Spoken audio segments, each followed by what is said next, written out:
हर हर महादेव दोस्तों, कैसे हैं आप सब। चलिए शुरू करते हैं आज की कहानी।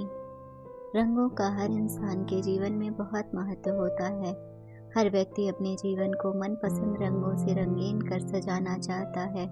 पर 10 साल की रोली को आज तक कभी यह समझ नहीं आता था कि माँ उसके लिए लाल रंग का कपड़ा क्यों नहीं खरीदती। कई बार उसकी जिद होती थी, माँ सब रंग ले देती थी पर लाल रंग नहीं लेती।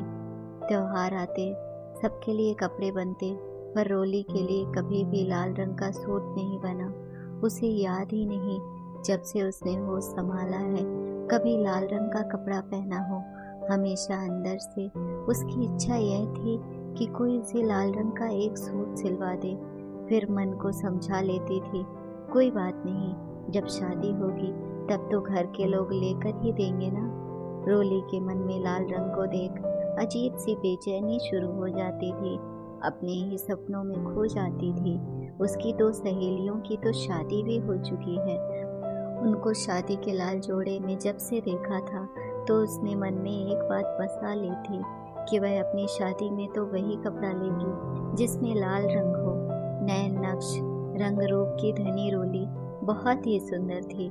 जब कभी भी माँ घर से बाहर जाती तो रोली माँ की लाल ओढ़नी ओढ़कर खुद को आईने में निहारती थी। अपने गोरे मुखड़े को लाल रंग के निखार में देख शर्मा कर जल्दी से दुपट्टा उतार माँ की अलमारी में रख देती थी। कुछ इसी तरह की कश्मकश में रोली की जिंदगी कट रही थी। गांव के स्कूल में 5वीं तक की शिक्षा प्राप्त की थी और आगे की पढ़ाई के लिए दूसरे गांव जाना पड़ता था। इसलिए पिताजी ने आगे पढ़ने से इनकार करवा दिया था। अब जीवन में केवल घर में रहकर औरतों की तरह खाना बनाना और घर के काम करना ही उसकी दिनचर्या थी। लेकिन मन के किसी कोने में एक आस थी कि जब मेरी शादी होगी तो मैं लाल रंग के कपड़े पहन लूंगी और आगे पढ़ाई भी करूंगी। समय के साथ उसने लोगों को बदलते देखा था, पर अपने घर में उसे कहीं भी कोई बदलाव या कहिए कि आधुनिकता की कोई पहल नजर ही नहीं आती थी। पिताजी का स्वभाव कड़क था, उनसे हमेशा ही डर कर ही रही थी, इसलिए कभी भी अपने मन की बात नहीं कह पाई थी। जब जब माँ से उसने लाल रंग की बात की तो वैसे ही डांट देती थी, नहीं, तुम लाल रंग के कपड़े नहीं पहनोगी। अब इतनी बड़ी होने के बावजूद भी यह बात वह समझ नहीं पा रही थी। आज घर में बड़ी हलचल थी। रोली को समझ नहीं आ रहा था कि घर में क्या चल रहा है। जो भी कोई बात करता था, रोली के सामने कोई बात ही नहीं होती थी। माँ और पिताजी बार बार कमरे में जाकर बातें कर रहे थे। रोली को यह समझ ही नहीं आ रहा था कि आखिर हो क्या रहा है। अब वह 18 साल की हो गई थी। रात में सोने से पहले माँ ने उसे बताया कि उसे ससुराल जाना है। उसे समझ नहीं आया कि कौन से ससुराल जाना है। उसकी तो शादी भी नहीं हुई है, ना डोली ना बारात, फिर कौन सा ससुराल। पर घर आए 2 पुरुषों से यह कहकर मिलवाया गया कि यह तुम्हारे पिता ससुर हैं और यह तुम्हारे देवर हैं। अब तो वह इतनी बड़ी हो चुकी थी कि उसे ससुर और देवर का मतलब पता था, लेकिन शादी के लिए तो दूल्हा होता है, पर उसका ना होना उसको समझ नहीं आया। फिर पता चला कि वह बाल विधवा है। बहुत रोई, बहुत चिल्लाई, पर किसी ने उसकी ना सुनी। उसे सफेद जोड़े में ससुराल भेज दिया गया। उसके अंदर का लाल जोड़ा उसके अंदर ही जलकर राख हो गया। जब अपने माता पिता ने ही नहीं सोचा तो दूसरों से क्या आशा रखती, और भाग्य की विडंबना समझकर रोली चुपचाप ससुराल चली गई, जहां उसने अपना जीवन, ससुराल की सेवा व इसे ही अपना भाग्य समझकर स्वीकार कर लिया। देवर उम्र में रोली से 5 साल बड़ा था और उसकी शादी है, इसलिए ससुराल वाले अब रोली को लेवा लाए थे। ससुराल के घर में खूब रौनक थी, लेकिन किसी को यह चिंता नहीं थी कि इतनी छोटी रोली के भी कुछ अरमान होंगे जो केवल एक बाल विवाह के अंदर दबकर रह गए थे। खैर, अब रोली ने अपने आप को समझा लिया था। देवर की शादी बहुत धूमधाम से हुई, लेकिन फिर भी उसके लिए लाल जोड़ा नहीं आया। देवरानी के रूप में एक छोटी बहन उसे मिल गई थी। देवरानी बहुत प्यारी व समझदार थी। रोली के साथ बहुत जल्दी घुल मिल गई थी। रोली अब पहले से ज्यादा खुश रहती थी। सास बीमार रहती थी, सो बड़ी बहू का फर्ज निभाते हुए पूरा घर संभाल लिया था रोली ने। शादी के 2 साल बाद देवर के यहाँ लड़का पैदा हुआ, लेकिन भाग्य की विडंबना कहिए या परिवार का दुर्भाग्य, छोटी बहू की डिलीवरी के समय मृत्यु हो गई। पोता घर आ गया, सास बीमार रहती थी, अतः बच्चे की सारी जिम्मेदारी रोली के ऊपर आ गई।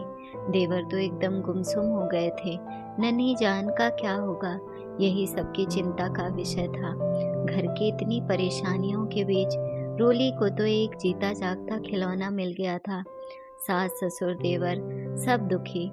रोली को भी प्रभु से यही शिकायत रहती थी कि उसे खुशियां नसीब क्यों नहीं होती। घर में पोता आया तो देवरानी छीन लिया। अब तो रोली ने बिन माँ के बच्चे को माँ बन पालने का निश्चय कर लिया। जब देखो पूरा समय अपने बच्चे की तरह प्यार करती। उसकी ममता का उफान इतना था कि सब लोग हैरान रह गए। जब एक दिन उन्होंने देखा रोली बच्चे को अपना दूध पिला रही है, कोई भी इस बात पर विश्वास ही नहीं कर पाया। लेकिन कुदरत का करिश्मा कहिए या रोली की ममता कि मासूम बच्चे को एक माँ का दूध नसीब हो गया। किसी को इस बात पर विश्वास ही नहीं हो रहा था, पर शायद माँ की ममता देख भगवान ने रोली को संपूर्ण माँ का दर्जा दे दिया। सास ससुर के खुशी के आंसू रोके न रुकते थे। उन्हें तो विश्वास ही नहीं होता था कि यह करिश्मा कैसे हो गया। सुबह शाम रोली को सराहते नहीं थकते। फिर एक दिन सास रोली के पास आई और उसके हाथ में लाल जोड़ा था। जोड़ा लेकर उन्होंने रोली के पैरों में रखते हुए कहा, बेटा हमसे भूल हो गई, दुनिया बदल गई है, पर हम अब भी वही पुरानी लीक पर चल रहे हैं। तुम्हारी शादी तुम्हारी बुआ के विवाह में हमारे बेटे से हुई थी जब तुम 5 साल की थी। 18 साल पूरे होने पर तुम्हें ससुराल लाना था। आगे तुम्हें पता है, हम अपना एक बेटा तो पहले ही खो चुके थे और दूसरे के साथ भाग्य ने यह अन्याय कर दिया। तू मुन्नी की तो सचमुच की माँ बन जा। रोली को कुछ समझ नहीं आया कि सासू माँ क्या कह रही हैं और क्यों कह रही हैं। तब तक ससुर भी वहीं आ गए और उन्होंने सिर पर हाथ रख कहा, बेटा लोग चाहे कुछ भी कहें, अगर अपनी कोख से ना जन्मे हमारे पोते को तुम दूध पिला सकती हो तो फिर हम तुम्हारी दूसरी शादी क्यों नहीं कर सकते। रोली को कुछ समझ नहीं आया कि वह क्या कहे। वह कुछ कहती इससे पहले ससुर जी ने देवर से उसकी शादी करने का निर्णय सुना दिया। ससुर जी का हाथ उसके सिर पर आशीर्वाद दे रहा था। हमेशा से लाल रंग को तरसने वाली रोली अचानक अपने लिए लाल जोड़ा देख हैरान और समझ ही नहीं पा रही थी कि अब ये कैसी परीक्षा की घड़ी आन पड़ी है। ससुराल आकर जो अध्याय उसने अपने जीवन से हटा दिया था वह फिर से उसके सामने खुल गया था। अब वह निर्णय लेना उसके लिए बहुत मुश्किल था। मुन्ना को पाकर उसने अपनी सब कामनाओं को भगा दिया था, अपने जीवन को मुन्ना के लिए समर्पित कर दिया था, पर आज फिर से पुनर्विवाह। शायद वह अपने लिए तैयार नहीं थी। अंदर ही अंदर चल रहे द्वंद्व को समझ नहीं पा रही थी। क्या जवाब दे ससुर जी को और सासू माँ को। उनकी आंखें गीली और आशा से भरी हुई उसे निहार रही थी। वह केवल मुन्ना को देख रही थी। तभी सासू माँ की आवाज़ उसके कानों में पड़ी, बेटा मुन्ना बहुत छोटा है और उसे एक माँ की ज़रूरत है। तुमसे बेहतर कोई और माँ नहीं हो सकती। उन्हीं की हाँ में हाँ मिलाते हुए ससुर जी ने कहा, सौतेली माँ लाने से तो बेहतर है कि तुम ही अपने बेटे को पालो। दूध पिलाया है से तुमने अपना, तुम ही इसकी माँ हो, असली माँ। अजीब सी कश्मकश और उलझन में फंसी वह सोच ही नहीं पा रही थी क्या जवाब दे, क्योंकि इस तरह की परिस्थिति का सामना उसे अब जिंदगी में करना पड़ेगा। वह कभी सोचा ही नहीं था। वह गर्दन झुकाए बैठी रही। मुन्ना उसकी गोद में किलकारियां ले रहा था। अचानक उसे लगा जैसे कोई और उसके मुन्ने को छीन रहा है और पता नहीं सौतेली माँ इसके साथ कैसा व्यवहार करेगी। बस यह विचार मन को हिला गया और उसने सास ससुर जी को हाँ बोल दिया और अपने आप को और अपने मन को एक बार फिर से परिवार की खुशियों के लिए कुर्बान होने के लिए तैयार कर लिया और हाँ कर दी पुनर्विवाह के लिए। सास ससुर की आंखों से बहती हुई अविरल धारा और मुन्ने की किलकारी सुन मन के कोने में खुशी या प्रभु इच्छा। रोली ने लाल जोड़ा उठाया और मुन्ने के माथे को चूमा और सासू माँ व ससुर जी को मुस्कुरा कर देखा और उनके पैर छू शर्मा कर कमरे में दौड़ गई। अगर आपको हमारी स्टोरी अच्छी लगी हो तो अपने दोस्तों के साथ भी शेयर कीजिए और कमेंट में ज़रूर बताइए कि कैसी लगी ये कहानी। और हाँ, चैनल को सब्सक्राइब करना ना भूलें। धन्यवाद दोस्तों।